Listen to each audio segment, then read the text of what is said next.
children from divorced homes are looked at becharas as in our society. लेकिन क्या वो वाकई बेचारे होते हैं या क्या वो उन लोगों से बेहतर होते हैं या उन बच्चों से बेहतर होते हैं जो कि एक रॉकी और मुश्किल शादीशुदा जिंदगी में अपने माँ बाप को देख के बड़े होते हैं। अस्सलाम वालेकुम, जीवन परदेसी with society talks. Very common topic जो आता है और इसमें होता है बच्चे एक्चुअली देखिए बच्चा yes divorce obviously affects the family. मियाँ बीवी को होता है, मियाँ बीवी तो डिवोर्स करते हैं, उस पर भी मैं आती हूँ। जो आज मेरा टॉपिक है वो है बच्चों के ऊपर।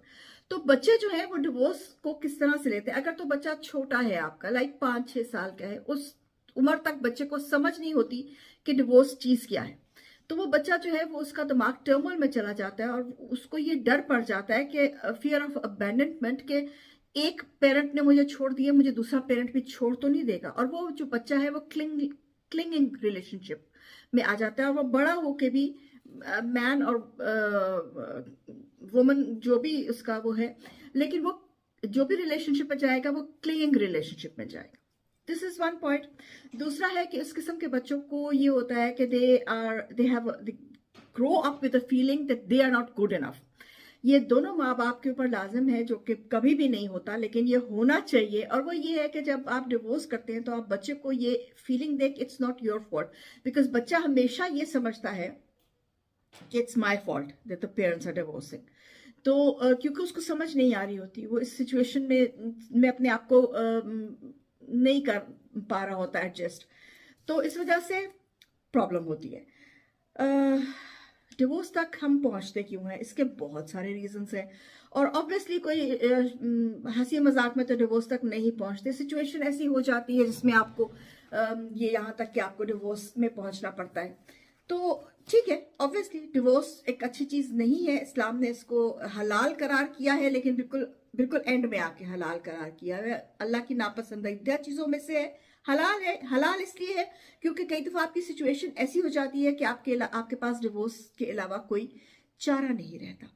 आपको उस इंसान से अलग ही जाना है, तभी आप जिंदा रहेंगे, वरना आप नहीं जिंदा रह सकते। There are lot of marriages, rocky marriages, heated marriages, silent divorce एक होती है। साइलेंट डिवोर्स क्या होती है? वो ये होती है कि आप एक दूसरे के साथ तो रह रहे हैं, लेकिन आप एक दूसरे के जैसे आप कह लें ना दरिया के दो किनारों की तरह चल रहे हैं, मिल भी नहीं रहे और अलग भी नहीं हो रहे। This is very dangerous. Dangerous इसलिए अब मियाँ बीवी के लिए भी इमोशनली वेरी बहुत स्ट्रेन्ड होता है और बच्चों के लिए, क्योंकि वो बच्चा जो है, आप समझते हैं बच्चा बेवकूफ है, बच्चे बेवकूफ नहीं होते। वो माँ बाप के दोनों के रिएक्शंस देख रहे होते हैं और वो देख रहे होते हैं कि घर में टेंशन है और माँ बाप एक दूसरे से कम्युनिकेट नहीं कर रहे, ये they are not a team, you know. तो वो इस सिचुएशन में अक्सर बच्चे ही होते हैं, या तो वो माँ बाप की इस सिचुएशन से फायदा उठाते हैं, यू नो, और किसी एक को की फेवर लेके दूसरे को वो के साथ लड़ाई डाल के आपस में लड़ाते हैं, क्योंकि दे नो, बच्चे when they grow up in this kind of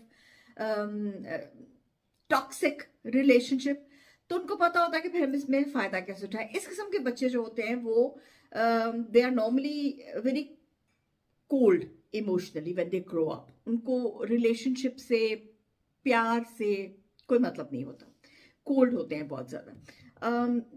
divorce किसी भी बच्चा आपका किसी भी उम्र में हो उसको अफेक्ट होता है। बड़े बच्चे थोड़ा फिर भी समझ लेते हैं कि क्या, छोटे बच्चों के लिए ज्यादा प्रॉब्लम होती है। तो अगर आप डिवोर्स उसमें ले रहे हैं जिसमें आपके बच्चे छोटे हैं, तो माँ बाप को चाहिए और फैमिलीज को चाहिए, क्योंकि फैमिलीज का ये होता है कि डिवोर्स दो मियाँ बीवी ले रहे हैं, लेकिन डिवोर्स मियाँ बीवी की, डिवोर्स फैमिली की होती है। गाली गलोच, बदतमीजियां और बुराइयां और सोशली एक दूसरे को नीचे दिखाना, ये फैमिलीज में हो जाना शुरू हो जाता है, which is also very sad, क्योंकि बच्चे से आप उसकी या निहाल की फैमिली छीन रहे हैं या ददेहाल की फैमिली छीन रहे हैं। लेकिन दिस इज इट, ऐसे ही होता है, this is how it happens. लेकिन इस सारे इमोशनल ट्रॉमा में जो नुकसान उठाते हैं वो बच्चे होते हैं।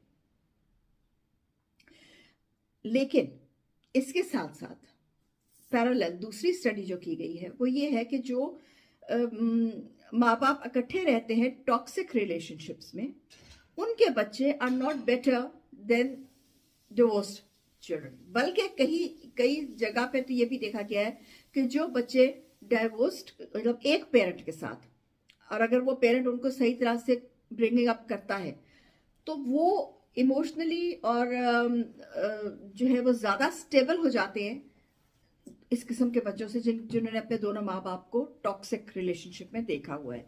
दीज आर ऑल्सो एग्जाम्पल्स, ऐसे भी होता है। तो ज़रूरी नहीं है कि डाइवोर्स्ड उसके बच्चे हैं, घर के बच्चे हैं तो ये they are good for nothing. और ज़रूरी नहीं है कि अगर एक मियाँ बीवी इसलिए साथ सारी ज़िंदगी गुजार दी बच्चों की खातिर, लेकिन एक जगह आती है जब आपके बच्चे 20 से 30 साल की उम्र में जाते हैं या शादी हो जाती है जब, तो वो अपनी ज़िंदगी शुरू कर देते हैं। तो फिर आप दोनों क्या करेंगे? आप तो बच्चों के लिए साथ रह रहे थे। तो वो ऐसे भी मेरे पास केसेस आते हैं कि फिर इस उम्र में आके डिवोर्स ले लें तो वो फिर मुश्किल हो जाता है। तो यस, डिवोर्स लेना एक बहुत मुश्किल काम है। It's an emotional turmoil. और औरतें जो हैं वो, I don't know if it is sad और it is funny, but this is how it is mostly, कि औरतें जो है वो तब तक इमोशनल टर्मोइल में से गुजरती हैं जब तक वो फैसला नहीं कर लेती कि मुझे डिवोर्स लेनी है। मर्द हजरात जो हैं वो डिवोर्स देने के बाद इमोशनल टर्मोइल से गुजरते हैं। बेसिक साइकोलॉजिकल स्टडी ये है। औरत जो है अगर वो डिवोर्स से एक दफा गुजर जाती है तो 3-4-6 महीने के बाद she comes bounces back in her life. ये नहीं कि वो बॉयफ्रेंड बना रही है, नहीं, अपनी लाइफ में वापस आना शुरू आती है। मर्द जो है वो 2-3 महीने के बाद डिप्रेशन में जाते हैं एंड देन दे कम। पहले वो रीबाउंड पे जाते हैं, उसके बाद वो डिप्रेशन में जाते हैं। तो ये एक और टॉपिक है। लेकिन बच्चे जो हैं उनको ये कह के एक्सक्लूड कर देना कि ये डाइवोर्स्ड खानदान के बच्चे हैं इसलिए they are not good enough. मैंने हमारे पिछले एक कम्युनिटी में एक बात हो रही थी, किसी का रिश्ता हो रहा था, तो वो जो लड़की देखने गए वो डिवोर्स, उसके पेरेंट्स डिवोर्स थे। तो वो लड़के वाले इस बात से कि नहीं नहीं ये तो डिवोर्स्ड फैमिली है, ये तो अच्छी फैमिली नहीं है। ऐसी बात आपको नहीं करनी चाहिए, आपको देख लेना चाहिए। देखिए, डाइवोर्स लेना 90% जो है ना वो बहुत पर्सनल रीजंस की वजह से होता है। और मोस्टली ऐसे होता है कि जो लोग हैं वो एक दूसरे के साथ कंपैटिबल नहीं होते। ज़रूरी नहीं है कि बुरे इंसान हैं, दोनों पार्टनर बहुत अच्छे अपनी अपनी जगह पे हो सकते हैं, सिर्फ ये कि वो एक दूसरे के साथ कंपैटिबल नहीं थे ना। Plus and minus don't mix together, तो हो जाता है। तो बजाय इसके कि आप किसी एक स्टिग्मा को लेके किसी एक इंसान के ऊपर पोस्टर लगा दें, पहले देखिए तो सही कि वो इंसान है कैसा। हम लोगों में ये बहुत आदत है, हमें स्टिग्मास की बहुत बहुत ज़्यादा आदत है। हम लोग बगैर सोचे समझे लोगों पे लगा देते हैं स्टिकर के ये ऐसा है, ये ऐसा है। लेकिन डाइवोर्स्ड बच्चे बहुत टर्मोइल से गुजरे होते हैं, और अक्सर ऐसे होता है कि डाइवोर्स्ड घरों के बच्चे जो होते हैं they are mentally stable, more stable than the children जो एक रॉकी मैरिज रिलेशनशिप में से गुजर के आए हों। लेकिन ये भी देखा गया है कि जो रॉकी मैरिज रिलेशनशिप में बच्चे पलते हैं they are very very extremely manipulative. बहुत मैनिपुलेटिव बच्चे होते हैं क्योंकि वो अपने माँ बाप की इस लड़ाई का फायदा उठा के अपनी जिंदगी गुजारते हैं। तो मैनिपुलेटिव होते हैं बहुत ज्यादा। बहुत सारी बातें होती है, बहुत सारी चीजें होती हैं। I have tried to cover a lot of points in this video. I hope it helps somebody. Till then, Jarman Pardesi, मैं जिसे सुरोक।